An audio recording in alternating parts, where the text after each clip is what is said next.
Good morning, students. Today we are going to study our seventh chapter of science. The name of our chapter is States of Matter. In this chapter, we will study what is matter made up of, what are the states of matter, in which states matter is found around us, what is solubility and the components of solubility, and also we will study how the state of a matter can be changed. All these things we are going to study in this chapter. Okay, so let's begin the chapter with matter. So what is matter? Everything what we see around us is called matter. हर वो चीज जो हम अपने आसपास देखते हैं वो क्या कहलाता है?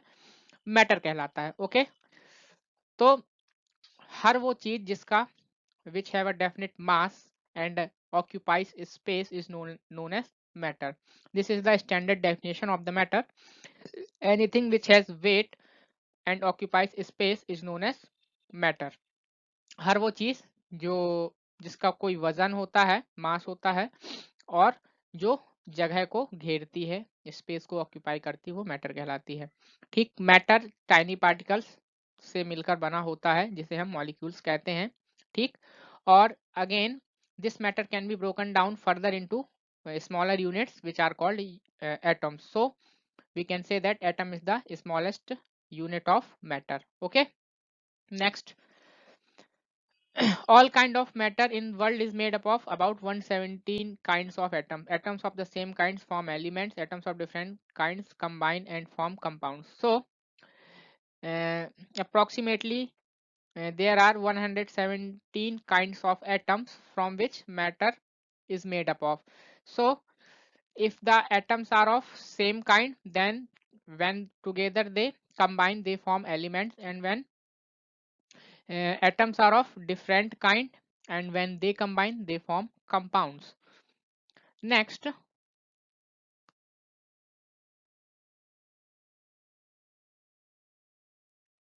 properties of molecules.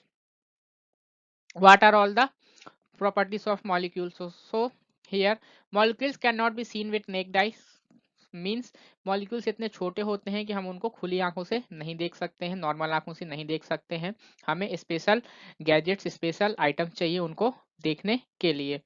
Next, molecules of different substances have different weight, shape and size. अलग अलग सब्सटेंसेस के जो मॉलिक्यूल्स होते हैं वो शेप, साइज और वेट में अलग अलग होते हैं. ठीक, जैसे कोई एक मॉलिक्यूल है तो उसके हो सकते हैं मॉलिक्यूल्स लाइट वेटेड हों, बहुत शेप में मान लो दूसरा कोई अलग शेप हो, टेट्रागोनल, हेड्रागोनल, पेंटागोनल या किसी भी साइज के हो सकते हैं. उसी प्रकार कोई दूसरा कंपाउंड है तो दूसरा सब्सटेंस है तो उसके मॉलिक्यूल्स का शेप, साइज और वेट भी अलग हो सकता है. Next, molecules in different substances are arrange differently. हर एक सब्सटेंस में जो मॉलिक्यूल्स होते हैं उनका जो अरेंजमेंट होता है वो अलग अलग होता है. ठीक है, सब में सेम नहीं होता है. Next, molecules are constantly attracted towards each other. जो मॉलिक्यूल्स होते एक सब्सटेंस में जितने भी मॉलिक्यूल्स होते हैं वो सब आपस में एक दूसरे को अट्रैक्ट करते हैं. ठीक है, और उनके बीच में वो एक दूसरे को जब अट्रैक्ट करते हैं तो उनके बीच में अट्रैक्शन फोर्स लगता है. इसी फोर्स को कहते हैं attraction force of molecules. States of matter. अब ये जो मैटर है जो हमने अभी पढ़ा, अब इसकी कौन कौन सी स्टेट्स हैं. तो मैटर जनरली 3 स्टेट्स में पाया जाता है, सॉलिड, लिक्विड एंड गैस. तो हमारे आसपास जितना भी मैटर है, हर वो चीज जिसका कोई वेट और या मास या जो स्पेस ऑक्यूपाई करता है, वो 3 स्टेट में पाया जाता है. सॉलिड मतलब ठोस, लिक्विड मतलब द्रव एंड गैस मतलब gas. These 3 states of matter occur because of different ways in which molecules of a substance are arranged. और किसी भी मैटर की जो स्टेट्स हैं वो डिपेंड करता है कि उसके पार्ट जो मॉलिक्यूल्स हैं उनका अरेंजमेंट कैसा है. यदि मॉलिक्यूल्स के बीच में फोर्स ऑफ अट्रैक्शन बहुत ज़्यादा है, मॉलिक्यूल्स बहुत पास पास अरेंज्ड हैं, तो वो सॉलिड स्टेट में होता है. यदि मॉलिक्यूल्स के बीच में थोड़ा सा गैपिंग होती है तो वो मॉलिक्यूल्स के बीच में यदि गैपिंग ज़्यादा होती मतलब मीडियम मॉडरेट गैपिंग होती है तो वो लिक्विड्स में आते हैं. और फिर यदि मॉलिक्यूल्स के बीच में यदि बहुत ज़्यादा गैपिंग है, उसके पार्टिकल्स मूव करते रहते हैं, फ्रीली मूव करते हैं, तो वो गैसियस स्टेट में होता है वो matter. So now let's study about the solids. Solids, तो सॉलिड्स ऐसे मैटर का वो स्टेट होता है जिसका एक क्लियर शेप होता है, साइज होता है और डेफिनेट वॉल्यूम होता है। Fixed shape, fixed size and fixed volume होता है। ठीक है, इसमें जो पार्टिकल्स का जो मॉलिक्यूल्स का अरेंजमेंट है उनके बीच में एक स्ट्रॉन्ग फोर्स ऑफ अट्रैक्शन होता है। ठीक है, और इसलिए जो सॉलिड के मॉलिक्यूल्स हैं, इस स्ट्रॉन्ग फोर्स ऑफ अट्रैक्शन के कारण, जो उनके बीच में लगने वाला स्ट्रॉन्ग फोर्स ऑफ अट्रैक्शन है, उसके कारण ये आपस में टाइटली क्लोजली पैक्ड होते हैं। ठीक, इसलिए इनके इनके मॉलिक्यूल्स के बीच में कोई स्पेस नहीं होता है, तो इसलिए ये मूव नहीं कर सकते हैं। इसलिए सॉलिड में डेफिनेट शेप, साइज और वॉल्यूम होता है। एग्जांपल है table, pencil, mobile etcetera. Next है लिक्विड। तो लिक्विड क्या है? मैटर का वो स्टेट है जो फ्लो करते हैं। ठीक है, इनका डेफिनेट शेप नहीं होता है लेकिन डेफिनेट वॉल्यूम होता है। ठीक, ये जिस भी कंटेनर में रखे जाते हैं ये उसी का शेप ग्रहण कर लेते हैं। जैसे कि फॉर एग्जांपल वाटर एक लिक्विड है, और यदि आप वाटर को एक ग्लास में रखेंगे तो वो ग्लास के शेप का हो जाएगा। यदि आप उसको किसी दूसरे कंटेनर जैसे कि बाउल या किसी और चीज में रखेंगे तो वो उस शेप का हो जाएगा। तो लेकिन यदि हाफ लीटर वाटर है तो चाहे उसको ग्लास में रखिए आप, चाहे उसको बाउल में रखिए, चाहे उसको बकेट में रखिए, उसका जो वॉल्यूम है वो हाफ लीटर ही रहेगा। तो हम कह सकते हैं कि जो लिक्विड्स हैं ये मैटर का ऐसा स्टेट है मैटर का जिसका डेफिनेट वॉल्यूम होता है लेकिन डेफिनेट शेप एंड साइज नहीं होता है। ठीक है, इनके बीच के जो इनके जो मॉलिक्यूल्स में मॉलिक्यूल्स के बीच जो फोर्स ऑफ अट्रैक्शन होता है वो उतना ज्यादा नहीं होता है, इसलिए मॉलिक्यूल्स के बीच में जो पार्टिकल्स होते हैं उनके बीच में गैप होता है, इसलिए पार्टिकल्स स्लोली मूव करते रहते हैं। ठीक है, सॉलिड्स के कंपैरिजन में इनमें फोर्स ऑफ अट्रैक्शन की कमी होती है, तो इसलिए मॉलिक्यूल्स मूव करते हैं और इसी कारण से लिक्विड्स जो हैं वो फ्लो कर सकते हैं। ठीक है, एग्जांपल है कोल्ड ड्रिंक, मिल्क, लिक्विड, जितने भी लिक्विड्स हैं, ऑयल, वाटर, ये सब क्या हैं? लिक्विड्स के एग्जांपल्स हैं। ओके, नेक्स्ट है गैस। तो गैस क्या है?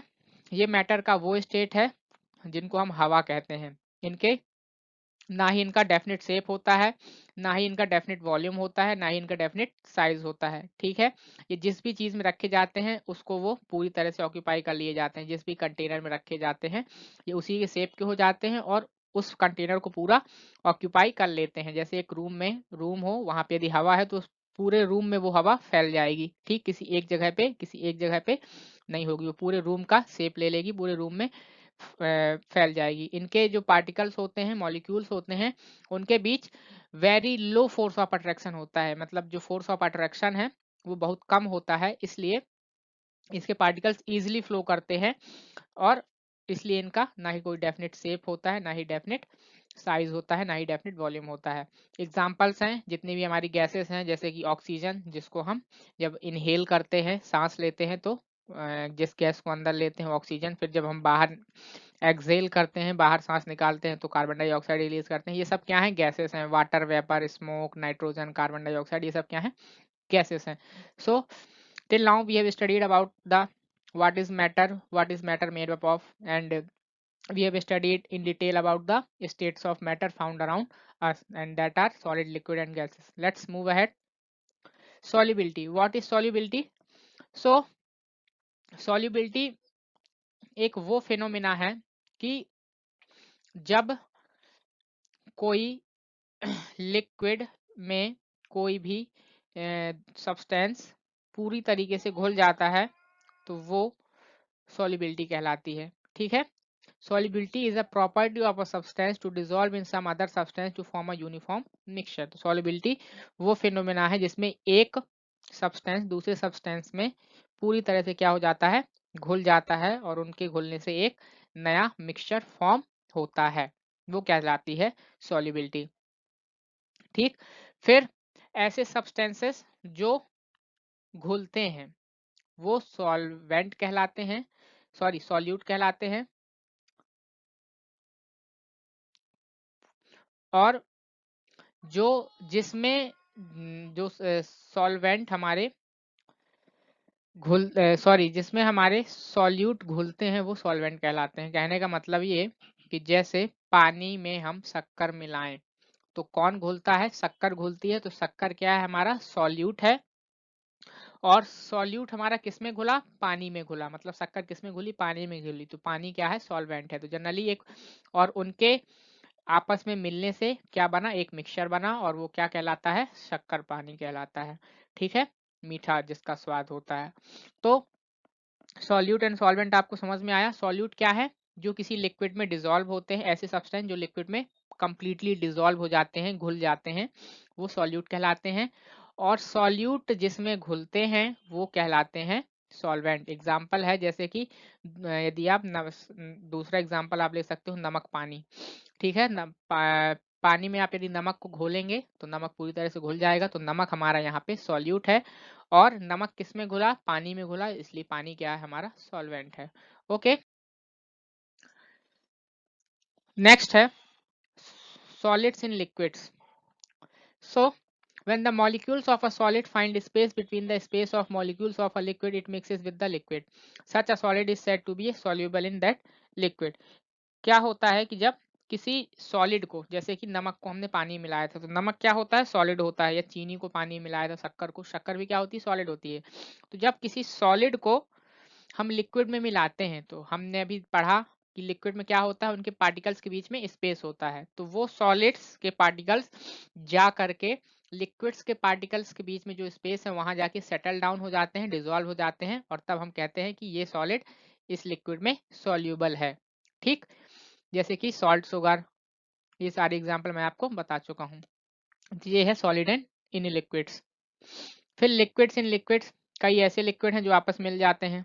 जैसे कि जब कोई दो लिक्विड आपस में मिल करके ऐसे लगते हैं जैसे कि वो एक ही लिक्विड है, वो कहते हैं, वो क्या कहलाते हैं, मिसबल्स कहलाते हैं। ठीक है, ऐसे लिक्विड्स क्या कहलाते हैं, मिसबल्स कहलाते हैं। एग्जाम्पल मिल्क और वाटर। जब पानी में दूध या दूध में पानी मिलाया जाता है तो वो दोनों, दूध और पानी अलग अलग नहीं रहते हैं। तो ऐसे लिक्विड जो आपस में मिल जाते हैं, ठीक है, वो कहलाते हैं मिसबल कहलाते हैं। Okay, example milk and water. Next, if the liquid do not mix with each other they are said to be immiscible. यदि दो लिक्विड आपस में नहीं मिलते हैं, जैसे दूध और पानी मिल जाते हैं, तो वो मिसबल लिक्विड्स कहलाए। और जब दो लिक्विड्स आपस में मिक्सअप नहीं होते हैं तो उनको हम इमिसिबल लिक्विड्स कहते हैं। फॉर एग्जाम्पल बताऊंगा मैं आपको, तेल और पानी। जब आप तेल और पानी को मिलाओगे तो तेल अलग रहता है, पानी अलग रहता है। तो दोनों लिक्विड हैं लेकिन दोनों आपस में मिलते नहीं है, इसलिए दोनों क्या है, इमिसिबल लिक्विड्स हैं। Okay, gases in liquids. Now जब गैसेस लिक्विड्स में मिलती हैं, जैसे कि gases like oxygen, nitrogen, ammonia, carbon dioxide etcetera can dissolve in water. ठीक है, ये क्या हो जाती हैं, आसानी से वाटर में डिसॉल्व हो जाती हैं। When you open any carbonated drink like Coca Cola, soda etcetera, you will see bubbles coming out. These bubbles are made up of carbon dioxide which is present in water under pressure. ठीक है, तो जैसे कि ये सारी gases भी होती हैं जो लिक्विड्स में डिसॉल्व होती हैं। जैसे जितनी भी आपकी ये सॉफ्ट ड्रिंक्स होती हैं, जैसे कोका कोला, सोडा वगैरह, जब आप इनको खोलेंगे तो इनसे क्या निकलते हैं, बबल्स निकलते हैं। तो इन लिक्विड्स में जो गैसेस होती हैं, जैसे कि कार्बन डाइऑक्साइड वगैरह, ठीक है, कार्बोनेटेड गैसेस होती हैं जो, वो इनमें मिक्स्ड होती हैं। तो वही जब गैसेस हम जब ओपन अप करते हैं, उनको हाई प्रेशर में प्रेशराइज्ड करके लिक्विड्स में मिला दिया जाता है, और फिर जब हम ओपन अप करते हैं तो वो वही गैसेस बाहर निकलती हैं, इसलिए बबल्स फॉर्म होते हैं, बुलबुले फॉर्म होते हैं। Okay, aquatic animals like fish breathe in oxygen dissolved in water. जैसे कि जो एक्वेटिक एनिमल्स हैं वो इसी तरह से, जो वाटर में ऑक्सीजन डिसॉल्व होती है ना, उसी ऑक्सीजन की सहायता से जो जो मछलियां होती हैं उसी ऑक्सीजन को क्या करती हैं, सांस के रूप में, सांस लेने के लिए यूटिलाइज करती हैं। ठीक, तो ये प्रूफ करता है कि गैसेस भी लिक्विड्स में क्या हो जाती हैं, डिसॉल्व हो जाती हैं। Okay, next is change of state. कि मैटर के जो हमारे स्टेट हैं, सॉलिड लिक्विड एंड गैस, तो वो उनके स्टेट में चेंज कैसे आता है। स्टेट में चेंज का मतलब सॉलिड से लिक्विड बनना, या लिक्विड से सॉलिड बनना, या सॉलिड से लिक्विड, लिक्विड से गैस, या गैस से लिक्विड। तो यही कहलाता है, जब एक स्टेट से दूसरे स्टेट में कोई मैटर चेंज हो जाता है तो वो कहलाता है change in state of matter. So for example देता हूं आपको मैं, कि जैसे फ्रिज होता है हमारा, पानी को यदि हम फ्रीजर में रखते हैं तो क्या हो जाता है, वो बर्फ बन जाता है। पानी पहले क्या था, लिक्विड था, जब बर्फ बन गया तो क्या बन गया, सॉलिड बन गया। तो चेंज ऑफ स्टेट हुआ। तो ठीक है, यही चेंज ऑफ स्टेट हमें पढ़ना है। ठीक, इसको फ्रीजिंग कहते हैं। उसके बाद जब पानी को यदि हम गर्म करते हैं तो क्या बन जाता है, वो भाप बन के उड़ने लगता है, मतलब गैस में चेंज हो जाता है। तो उसका लिक्विड से गैस में चेंज हो गया, इसको हम इवापोरेशन कहते हैं। ठीक, फिर जब किसी हम सॉलिड को, जैसे बर्फ है मान लो, तो उसको जब हम गर्म करते हैं तो क्या होने लगता है, वो मेल्ट होने लगता है, पिघलने लगता है। तो इस प्रोसेस को मेल्टिंग कहते हैं। यही सारी चीजें हमें इसमें पढ़नी है। ठीक है, तो जब हम सब्सटेंसेस के टेम्परेचर में चेंज लाते हैं, टेम्परेचर को बढ़ाते या घटाते हैं, तो कोई भी सब्सटेंस अपनी स्टेट को चेंज कर लेता है। ठीक है, और वो क्यों होता है, क्योंकि टेम्परेचर को बढ़ाने या घटाने से उसके जो मॉलिक्यूल्स का अरेंजमेंट है वो चेंज होता है, और उसी कारण से वो अपनी स्टेट चेंज कर लेता है। ठीक है, तो जो चेंजेस हैं ये दो टाइप्स के होते हैं, physical change and chemical change. Physical change क्या है, ऐसे चेंजेस जिससे जो सब्सटेंस है हमारा, उसकी केवल फिजिकल प्रॉपर्टीज चेंज होती हैं, केमिकल प्रॉपर्टीज नहीं। मतलब वो जिस चीज से केमिकल कंपोजिशन है जो उसमें, वो चेंज नहीं होती, केवल फिजिकल कंपोजिशन चेंज होती है, मतलब उसका शेप साइज चेंज होता है। ठीक है, जैसे कि पानी वाला एग्जांपल दिए, ये फिजिकल चेंज है।